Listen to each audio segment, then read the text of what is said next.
Mahisagar Lunawada Bharatiya Janata party મધ્યસ્થ કાર્યાલય પર બેઠક યોજાઈ। પંચમહાલ મહીસાગર 18 લોકસભા બેઠકની ચૂંટણીમાં ભારતીય જનતા પાર્ટીના સમર્થનમાં મહીસાગર જિલ્લાના નાના મોટા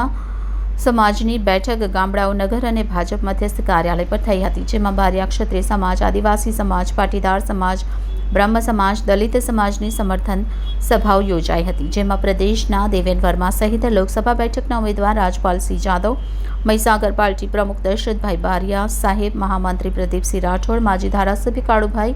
માલીવાડ, માજી ધારાસભ્ય જિગ્નેશ સેવક, પંચમહાલ ડેરીના ડિરેક્ટર જુવાનસિંહ, પાર્ટીના કાર્યકર્તા અને સ્થાનિક આગેવાનની બેઠક યોજાઈ હતી। તેમાં સરકાર દ્વારા થયેલા કામો અને ભારત દેશની વિશ્વમાં છબી તેમજ ગરીબ કલ્યાણ યોજનાઓ અંગે માર્ગદર્શન કર્યું હતું અને દેશના વડાપ્રધાન અને વિશ્વ નેતા નરેન્દ્રભાઈ મોદીને ત્રીજી વાર વડાપ્રધાન બનાવવા મતદાન કરવા અને કરાવવા વિનંતી કરી હતી। Reporter Bharat Khant, city gold news, Mahisagar.